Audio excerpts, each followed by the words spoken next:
Welcome to the first episode of the Sad Boys Cinema Club podcast. My name is Austin. His name is AJ. Join us as we try to find passion and purpose in America's true pastime, watching some good old-fashioned movies. Our purpose of this podcast is to review some movies that have been on our watch list for 3 years, and we want your suggestions as well. Drop them in the comments. Before we start actually reviewing movies, though, we felt like it was a good idea to introduce ourselves as cinema fans, as moviegoers, and what we like in the movies and what we don't.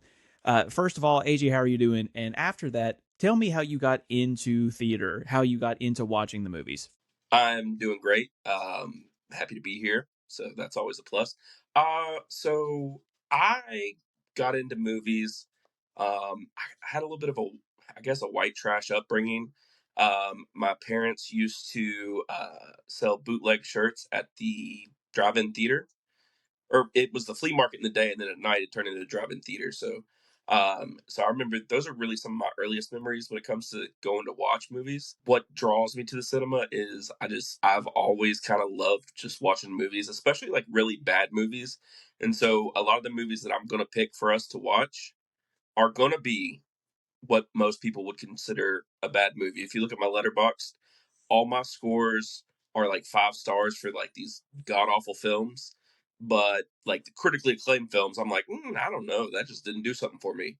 I'm a everyman's type of moviegoer, and I mean, I went to college for communications, so like I got to hang out with a whole bunch of very dedicated filmmakers. I wasn't a dedicated filmmaker; I was there for take like voice and diction and classic cinema and stuff like that. But I like the technical artsy fartsy side of it as well. I can't say that our origin stories are similar because I grew up in a household that did not watch a lot of movies traditionally. I once in a blue moon, we get together in the family living room and watch movies. I was actually drawn to this whole thing through an episode of a cartoon called Samurai Jack. For a brief synopsis, Samurai Jack, he's a guy that wears a white gi and he's facing a villain that wears a black gi. And they go into like this broken down warehouse and it has a bunch of holes in the roof and sun's glistening through. But the way that that was animated was truly beautiful, and it separated itself from Codename Kids Next Door, Ed, Ed and Eddie, or whatever the case was at the time. That made it feel like to me like it was special, it was important, and more importantly, something that you should invest in. And then after that, I got into theater in high school and then really dove heavy into movies and TV shows. So I really just fell in love with the medium right after that. Do you remember the first time that you went to the theater to watch a movie? So if we're talking like a regular traditional movie theater, I'm gonna give you the typical millennial answer. It's probably gonna be The Lion King. I don't remember much about it. I just remember going to the movies. There used to be a theater up in Canal City, and they had like a kids movie pack, like where you get a snack, a gummy, and or a gummy popcorn and a drink, and it came in a shoe, and I was just that stuck with me. Probably before that, if you're not tying me down to just a movie theater, it'd be the drive-ins when we were hawking bootleg shirts at the flea market. My first ever movie experience, I don't know if it's actually accurate or not, but I have this very vivid memory of going in to see Star Wars Episode 3. And I used to bring it up to my parents all the time, like, hey, remember when you took me to see Star Wars Episode 3? And both of them maintain to this day that they have never done that, that they've never seen a Star Wars movie in theaters. So I don't know who would have taken me. Hopefully, throughout this excursion here, throughout this podcast adventure that we're on, something will become unlodged in my brain, and this repressed memory will become vivid, and I can remember what happened, for good or for bad. Who knows?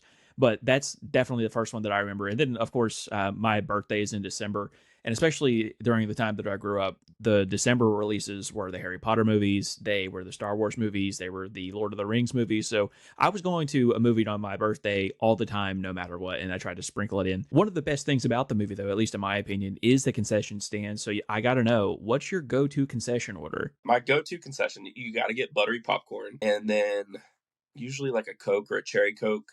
My movie theater candy is a raisinette. I won't get it all the time, but if I'm feeling rich, I'll get a raisinette. But I'm going to turn you into some insider knowledge. I worked at a theater, and when I started there, everybody was like, "Oh, you got to try dipping your popcorn in nacho cheese." I was like, "That sounds disgusting," but I tried it to fit in with my coworkers and everything. Gave into that peer pressure. and it is actually really good. The texture's a little off. It's kind of like somebody sucked on your popcorn before, but you can't go wrong with nacho cheese. I'm going to steal a little bit from you. I'm also a nacho guy. No popcorn though. I feel like popcorn is really hit or miss. Sometimes it really depends on who's attending the popcorn at the movie theater. Nachos, always a good start though. So I'll go nachos. I'll go M&Ms, peanut butter M&Ms, preferably if I have an extra $20 laying around. And then my drink for the last 25 years has been Mr. Pibb. It's never not been Mr. Pibb, so I can't switch up now. On your movie theater nachos, do you add the jalapenos? And I don't think anywhere adds chili to them anymore. No, that chili's too expensive, and I don't think that I'd be able to financially recover from chili cheese nachos. But if they offer jalapenos, yes, absolutely, adding those to the bag. So now that we have our nice little origin stories and our base and who we are as moviegoers, we have to talk about our cinephile nature, who we like, what our favorite movies are. And what we're going to do now is what I didn't come up with it, obviously, but what's known as the six grandfathers of movies. It's the Mount Rushmore plus two. It allows us a little more leeway, give a couple answers that aren't necessarily in everybody's top four, a couple of curveballs, if you will. So we're going to go back and forth here. Start me off with one of your top six favorite movies and why. It's got to be The Pest, number one, right out the gate. I feel like that really kind of that movie defines me as a person. That's the kind of vibe I hope to bring to people. Um, it's just one of those movies I've always been drawn to, and it's just the campiness of it. And there will be others on our list that are pest adjacent. John Leguizamo, that opening shower scene where he's just playing all those characters, and like a booger, he's ridiculous. Take a whiff of this. One stinky winky, yeah, yeah, yeah. That comedy gold when you are a. I still think farts are funny. So at any age, from 3 to 99, I guess. Something I feel like the viewers should know is that there's going to be a lot of juxtaposition between our tastes and how we view movies. I don't know if there could possibly be something that is the opposite of The Pest, but I'm going to give it a go. My favorite movie of all time, not even close. It's also my favorite book of all time is The Great Gatsby. I think that F. Scott Fitzgerald is an incredible writer. And what you'll begin to learn from me specifically throughout this adventure is that I'm a bit of a yearner. I want the best for people. I want the best for myself, and I long after happiness and love and purpose and all these things. And if The Great Gatsby is nothing else, it is Yearner 101 from Jay Gatsby. So it has to be on the top of the list. And of course, we'll get to it in a minute about our favorite performers, but Leonardo DiCaprio is certainly one of the greatest of all time. I've never seen The Great Gatsby, or read the book, so that'll be something I'll have to maybe we'll get to in this series. Hopefully, I'll educate you on dumb movies, and you can educate me on enlightened movies. So that's what we can with a yin to the yang for each other.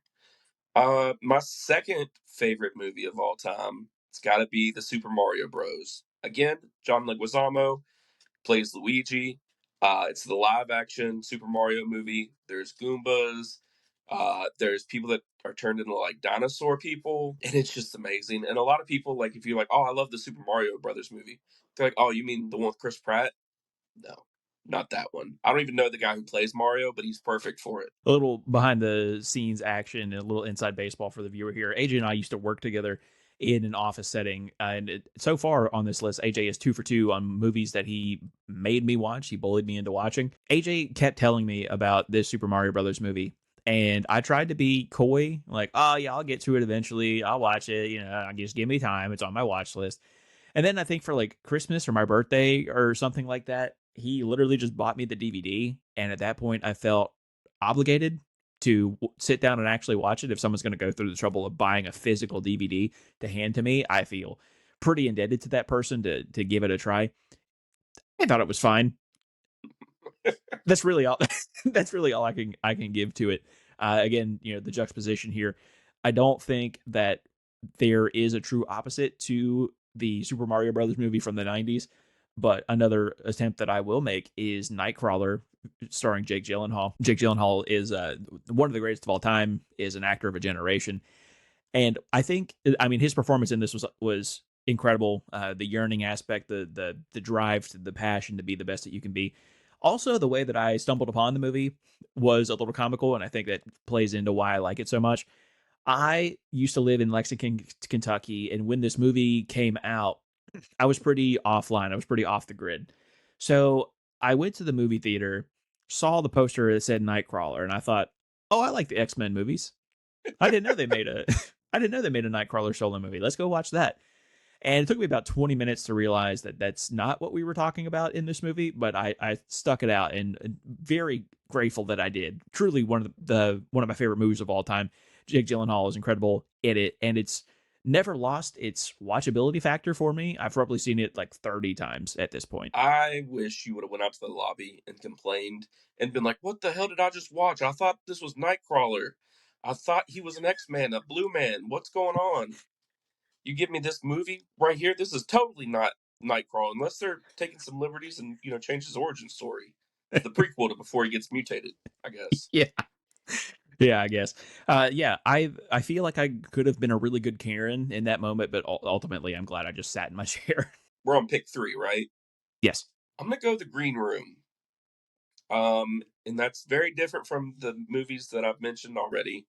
something Um, more in my ballpark now. Yeah, I love the pacing of the movie, the cinematography of the movie. I thought the actors did a phenomenal job. It's got an interesting story. Especially I feel like it's kind of more relevant today with what certain people are experiencing in the world. And it's a punk movie. Like it's good. I That's a movie that I can watch over and over again, even though I've probably seen it 15 times now, and it's still enjoyable watch. I'm gonna go for my third pick with another quote unquote pretentious movie, but I would really be hard pressed to find someone who thinks that this is a bad movie, and it's Good Will Hunting. The best from Robin Williams, the best from Matt Damon and Ben Affleck. The story was great, and the origin story between Matt and Ben, like knowing about it after the fact that they were 21 when they wrote the movie, like 23 when they shot the movie, just incredible stuff, and especially that time in Robin Williams' career. I mean, he was like, I think in a 3 or 4 year stretch, we had Aladdin, we had Mrs. Doubtfire, we had Good Will Hunting, and we had Dead Boat Society. Like some of the best work that anyone has ever done in their life, and it's just from one guy. Just all the way around, incredible film. My fourth pick is going to be Tenacious D in the Pick of Destiny. I enjoyed it, but I'm married, and when my wife and I were dating, I went overseas to Prague um, for spring break one year, and she watched that movie over and over to where she knew all of the lines from every song, and so like that was super. That's when I knew she was the one to marry. She was my girl. Um, I love Jack Black. Um, Unfortunately, hopefully he finds his way again. But I love Tenacious D. I like the stoner comedy. I like the baby Sasquatch portion of the movie. Terrific. I was probably in high school when I finally got around to watching Tenacious D. My only exposure to them was the song "The Metal" Hmm. on Guitar Hero 3. I just thought it was a band for the longest time, and then someone was like, "Hey, do you want to watch the Tenacious D movie?" I was like, "What are you talking about? Why? Why would a band make a movie?" Like, Is this a behind the scenes show? yeah, we love Jack Black here. Bigger fan of School of Rock, obviously, but yeah, Tenacious D is obviously pretty good. My fourth one is one that I don't feel gets talked about a lot when it comes to people's like favorite movies, but I am fascinated with the whole thing, and that's Split. It's pretty morbid, I guess. I can fully admit that, but I love learning more about split personality disorder specifically, but mental disorders like that, like depression, like schizophrenia. Just love learning about it. And then, spoiler alert for a, I don't know, almost a decade old movie at this point. The way that we find out in the last couple frames of the movie that it's connected to the Unbreakable franchise, the Unbreakable universe, was really incredible because there is like 17 years between those two movies, like to be revealed as a sequel. And I remember watching Unbreakable when I was younger, like in 2003 or whatever. And it took, let me set the scene for you. I watched Split in the theater at the time. I go home, which is like a 15-minute drive at that point from the theater to my house. I'm sitting on the couch, just like reminiscing about the movies, thinking, and then by the time the end credits roll, 35, 45 minutes have passed. I go, wait a minute, that's connected. Like it didn't register at first. I'm like, what I thought in my head was, why is Bruce Willis in this movie? That's weird. That's a weird cameo. Wonder why he's in here. No words. What are we doing? Like, I love Split. Um, I think that the main actor, just the way he is able to really change his whole persona depending on which character he is, phenomenal. I wish that that universe had a better ending because I feel like Glass was a major letdown. yeah, I'm gonna have to agree there. Not to disparage Samuel L. Jackson anyway, because I feel like his portrayal of Mr. Glass was really good. But for whatever reason, when you combined all three of them, just not the Yeah, payoff that I wanted. Hopefully, we get another crack at it, but I don't yeah. think we're gonna get it anytime soon. All right. So for my next film, I'm going to pick Wrong Turn. That's a movie near and dear to my heart. I love garbage movies. I love horror, and I think when that was released, I think that was like a perfect time for like just all these teenage-ish horror movies.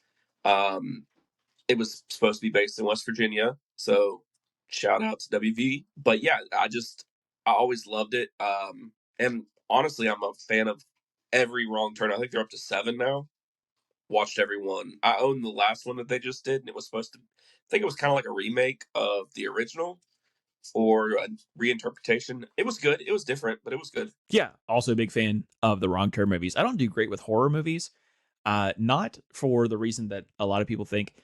Just a little side tangent here. When I was 16, I went to the Trans Allegheny Lunatic Asylum in West Virginia, and they have like a haunted house thing around Halloween. I went with a girl that I was seeing at the time, and we walk into this room, and there is one girl who has a chainsaw cutting in half another girl. And then she says the phrase, "This is my half sister." I thought that was hysterical. Yeah, So hysterical, in fact, that the fear receptor in my brain has turned off. And I haven't truly been scared in half of my life, like legit almost 16 years. She just broke me. I thought that was so funny. Like to be able to break that up. This like I'm supposed to be shitting my pants, scared, yeah, and then you make me laugh. Yeah, I'm taken out of it. There have been movies that have made me feel eerie, but I wouldn't say in all the horror movies that I've seen in the last 15, 16 years that have ever made me scared. So like I want to be scared. If you're watching this and you have a truly shit my pants scary movie, please send it my way. I'd love to break the curse. But yeah, my fear receptor has been broken for quite some time now. In my last two slots are not going to be as pretentious as my previous four here. They're going to be some pretty quote unquote off the wall stuff, especially when you compare it to the rest of my list. The first one is Never Back Down, a movie came out in 2008 about mixed martial arts. Big MMA fan here. And I won't say that it's a good movie, but I enjoy it a lot. I think the soundtrack is really good. I think that Evan Peters is an incredible actor.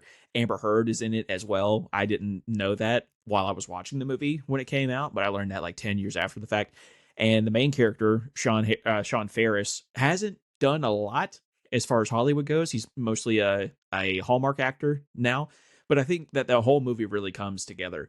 It has spawned its own franchise. I wouldn't recommend watching any of the sequels because they're not very good, but the first one, it's a banger. shout out to that guy. Like, that's guaranteed work from like October through February. I don't believe I've seen that movie, um, but it nothing wrong with a little guy on guy action. I've got a buddy who is a cinematographer by trade. I'm hoping to get him on this series here at some point so we can talk about the ins and outs of the industry. But he works on Hallmark movies a lot. And one of the last ones that he worked on, he's like, yeah, the production is actually pretty straightforward. Like we do 3 weeks of filming and that's it. And I'm like, oh, Yeah, that's a pretty fast turnaround. Okay. So it's yeah, like yeah, we'll just crank another one of these out. Nobody cares.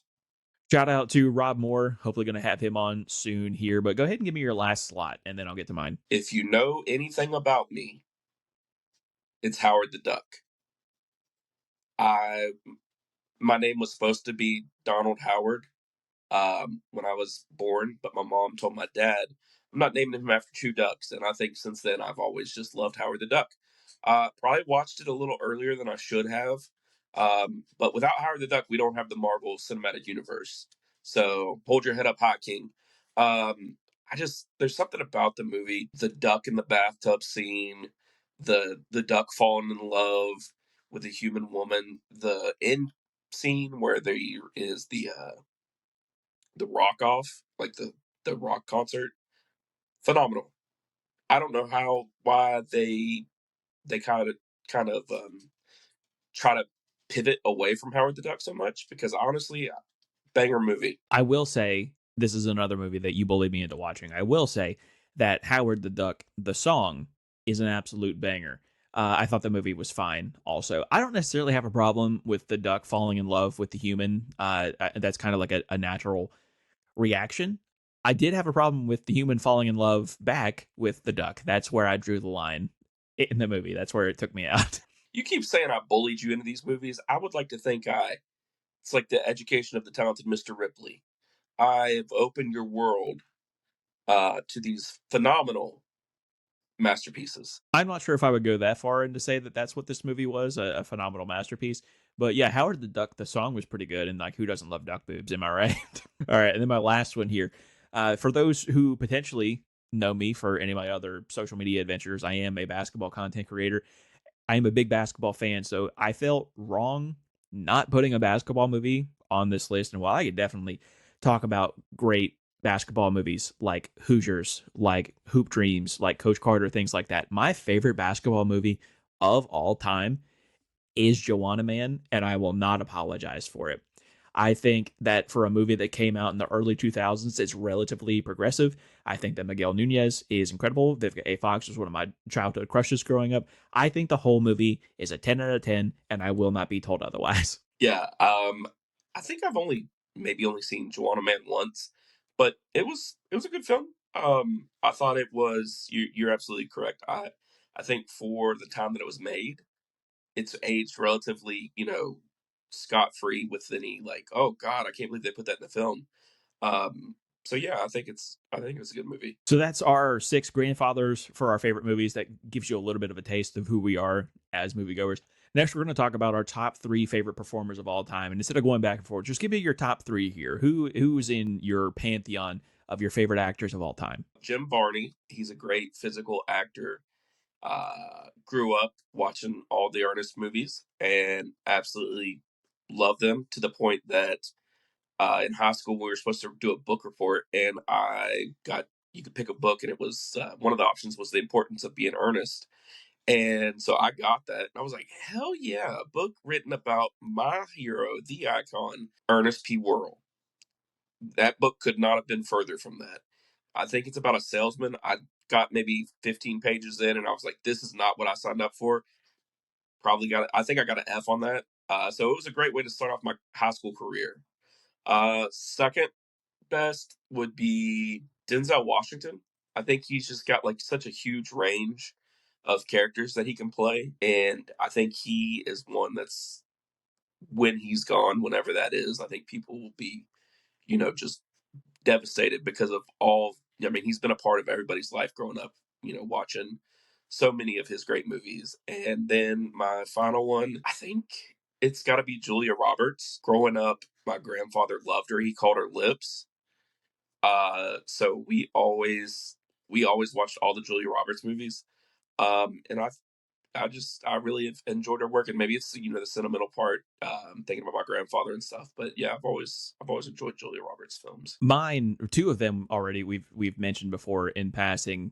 Leonardo DiCaprio, obviously, his performances in The Great Gatsby, Catch Me If You Can, Wolf of Wall Street, What's He Eating Gilbert Grape, just some of the best ever. And I left Titanic off of there on purpose because I don't think that compared to the rest of his career, it was as good as the other ones. And it's kind of a shame that he won an Oscar for The Revenant, which is a movie that should not really have won an Oscar. It seemed more like a here, damn, here's your Oscar, stop bothering me kind of award for him in that movie. But yeah, he's incredible, an actor of a generation, absolutely. Jake Gyllenhaal, same position for me there. Loved him in Nightcrawler and Enemy and Brothers and Brokeback Mountain. Like there is nothing that this guy could not do. One of the best actors, being able to believe, like I believe it when he plays a role. I don't see Jake Gyllenhaal playing the thing. I see Donnie Darko. I see the character that he's playing. Incredible stuff. And I wish when I did this outline, I wish I gave myself a little more leeway. Wish I would have gave myself a couple more options to pick here because I had some really tough cuts to make. I talked about my love for Robin Williams. I love Ted Danson as an actor. I love Kathy Bates and Evan Peterson, but or Evan Peters rather. The one that I have to pick though, the one that I have to go with here is a national treasure, at least in my opinion, and that is Viola Davis. Again, one of those actors that I feel like is the character when she plays. The one that I actually like for the most is a TV role, and that's Annalise Keating from How to Get Away with Murder. But even on the big screen, when she's playing Amanda Waller, when she's the character on The Help, like she is so good. The Woman King, she's so good at what she does.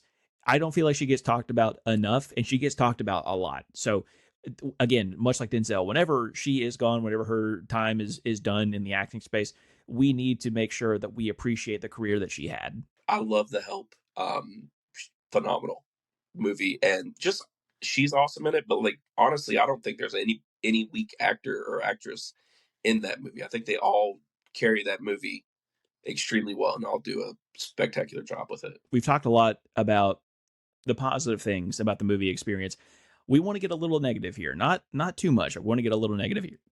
I want two movie pet peeves. This could be a pet peeve about the movie in itself or a pet peeve about the movie going experience. Okay, so the first one, I don't mind. Um, like if you talk in a theater or like if your phone rings or whatever, like as long as you're not being obnoxious about it, I think the whole purpose of movies is to experience it and to be in the moment. And um, I don't mind, if you're watching a film and you're with your buddy and you're like make a dumb joke or whatever the case may be, as long as you're not like being obnoxious with it, I think that's okay. But my pet peeve is assigned movie theater seatings. I hate that. There are certain movies that you want to watch, from the top of the theater.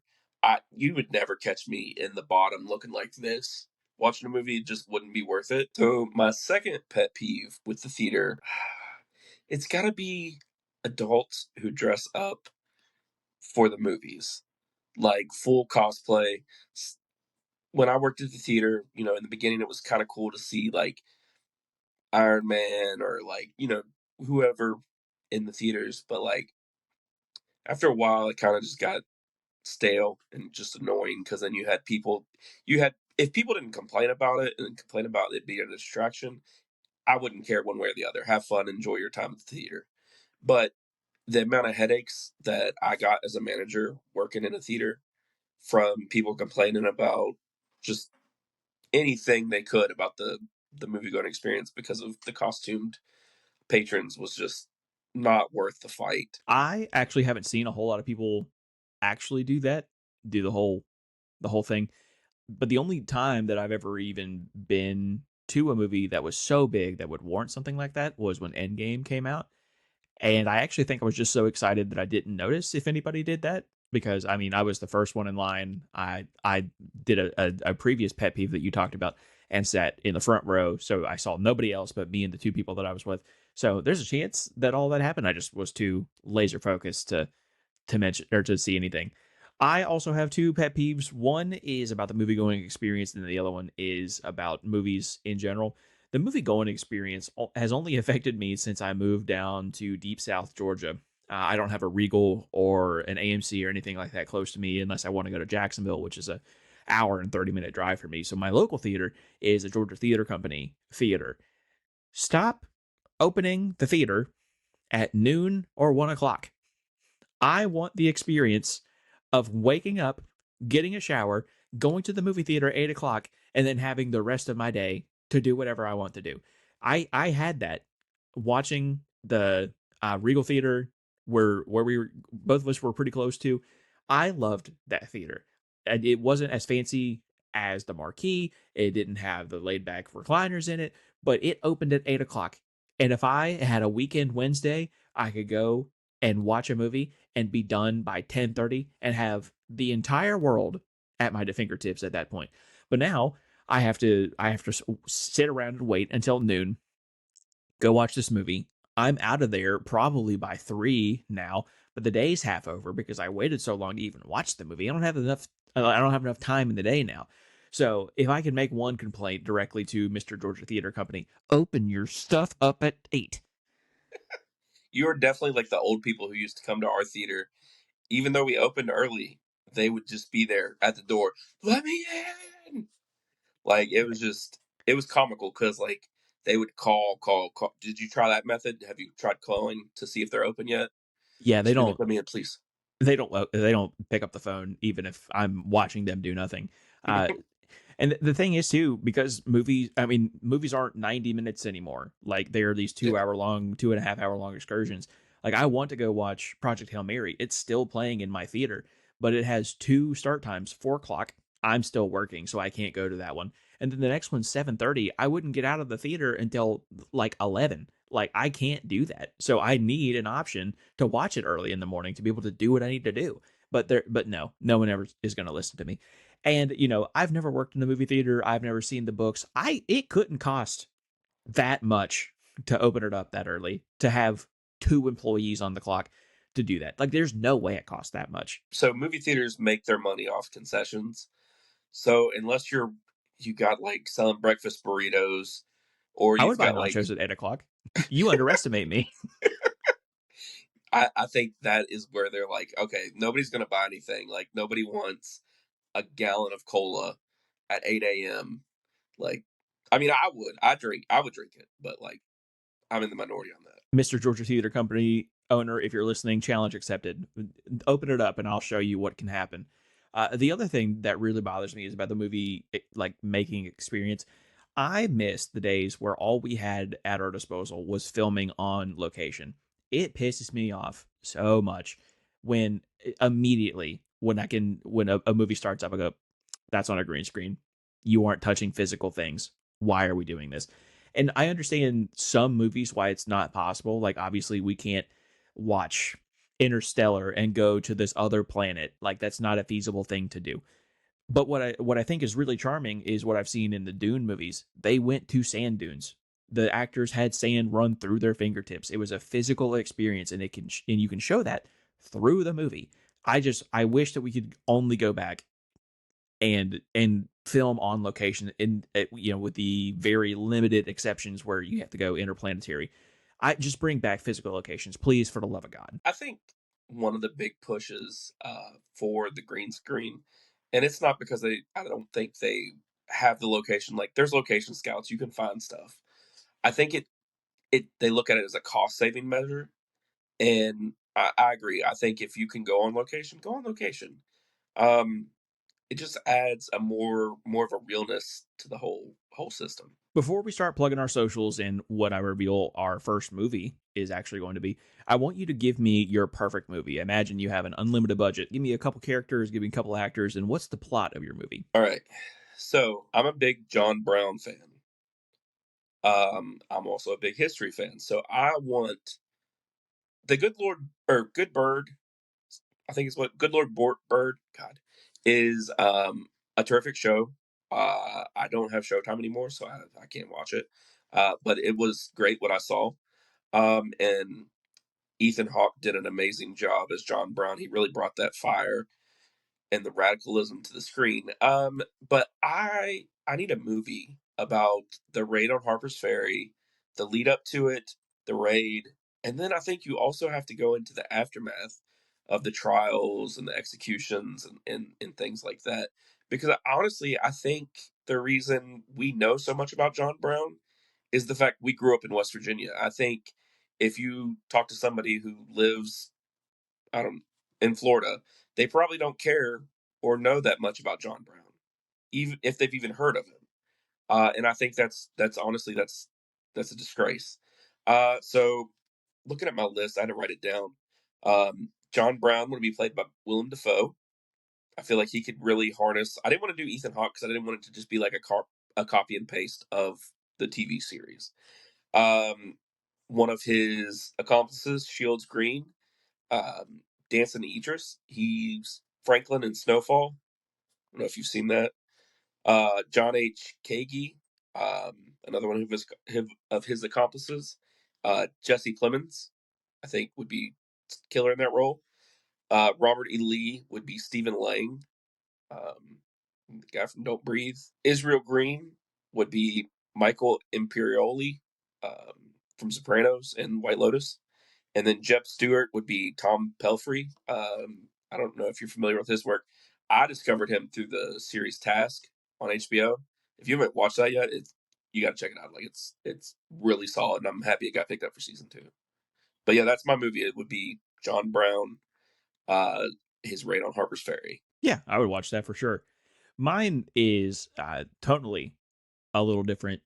It's going to involve a bunch of the actors that we've already talked about: Leonardo DiCaprio, Jake Gyllenhaal, Ted Danson, Viola Davis, Emma Stone, who we didn't talk about in here. But two of my favorite things to learn about, to study about, is the solar system, interplanetary travel, and terraforming and things like that. But also, I love the Wild Wild West. Red Dead Redemption is one of my favorite video game series. I love the period. I actually think that those two things specifically is why Back to the Future 3 is my favorite of the series. And I know that's not a very popular opinion, but it is my opinion. So I would do something like this. We're on Earth. We are approaching the heat death of the universe. We're getting ready to get hit with the solar flare. Prior to that, we have a very limited, a very experimental technology to go back in time to avoid this, to extend your life. So we have our two protagonists, Jake and Leonardo DiCaprio, take this very experimental ship back in time. Their goal is to just go back like 100 years to be relatively around the same time that they are accustomed to, where things aren't so different, but it malfunctions and it sends us all the way back to 1880s in the middle in the Midwest. And then their time machine breaks and you have to rebuild your life in a world that you have no knowledge about. So I think that would be a really interesting play on that. And of course, with Jake Gyllenhaal's experience specifically, I think that he can already slot into that cowboy lifestyle, and I would like to see the fish out of water Leonardo DiCaprio. That's definitely an interesting and original movie idea. I like that. I like that a lot. Really appreciate everybody who got this far into the episode. Join us next week as we review our first movie. You can watch along with us if you want. It's on YouTube with ads, and something that I know is going to be very near and dear to AJ's heart. We're going to watch Slam Dunk Ernest. I've never seen any of the Ernest movies, and I figured for our first one, we should probably watch one and talk with the Ernest aficionado himself. Yeah, you are in for a treat. It's about basketball, so obviously with the name Slam Dunk, and I'm excited to have you experience the masterpiece of Jim Varney as Ernest P. Worrell. Follow us on socials on TikTok, Twitter, and here on YouTube, obviously, at Sad Boy Cinema. Also, follow our individual letterbox accounts. I'm going to put our handles above our head or somewhere on screen here. Do you have anything before I send us out of here? No, just looking forward to this journey, however long that goes, and hopefully people tune in and really, can gain something from this. Join us next week. Let's talk Slam Dunk Ernest. Be kind. Tell somebody you love them, and we'll see you in the next one.